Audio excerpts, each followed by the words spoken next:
My name is Mark, and I'm from Southwest Missouri. I'm the youngest of three siblings. My parents had a perfect marriage from an outward perspective.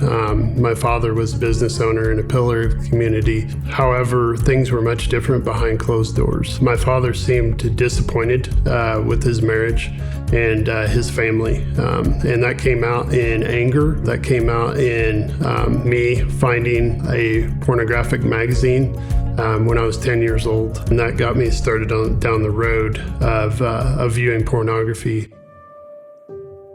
My parents got a divorce. They never fought out in front of us, so it was a really big shock. I just remember being really angry and feel rejected by my father. Just my sense of security was lost. I rebelled and I sought friends that were not healthy. I got into underage drinking. I didn't want to be around my father at all. He was very critical. He could cut you down with one word. He was absolutely just kind of a terror to our family. Around my junior year of high school, my father, having hit rock bottom, having lost his family, and having, sought the things of the world, he surrendered his life to the Lord. I definitely knew there was a change there. He was a completely different person, but I was still so angry. I was not ready to fully accept that he had changed, but it would stick with me until I got older. Met my future wife about 2 years later at the age of 20, and we got married, and I knew I needed to do something with my life, so I joined the military. It only magnified my issues with alcohol even more. I was deployed to Iraq. My division got Saddam Hussein. However, once I returned, my drinking magnified significantly. I was just a full-blown alcoholic. Early 2018, I had been drinking all day. My daughter came home, and my wife was upset that I'd been drinking all day, and she made a comment, and I broke our refrigerator. She immediately proceeded to take our daughter and leave the house, and so I was left there by myself, looking at what I had caused, and everything that I had resented with my father, I had became with the Lord just showing me, look, you are your father. About 3 a.m. one night, I woke up in a panic, and I'd realized that I was not the husband and the father that I dreamed that I'd be, and I wanted God to rescue me, and I just cried out for help, and he came as faithful as he always is. He answered my prayer, and a month later, I surrendered to the Lord, and he radically transformed my life. He restored my marriage. He restored my relationship with my daughter, and he gave me hope and direction in my life.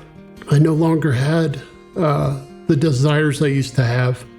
I had new desires, and my addictions were all but gone. In 2020, my wife and I decided to come out to Idaho and visit her family. I can remember telling her that I wasn't going to move out here, and her family wasn't going to talk us into it. But they didn't say a word, and I instantly felt the Lord pushing us out here. Once out here, I became isolated and reached back for pornography.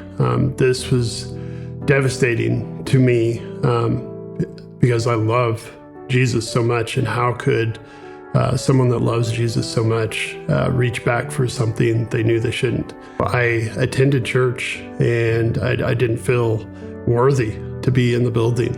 I felt a huge sense of shame all over me because I had this secret, and I was praying and crying out to the Lord, and it just seemed like my prayers were falling on deaf ears, until one day I was talking to a pastor on staff out in the lobby, and they told me about regen.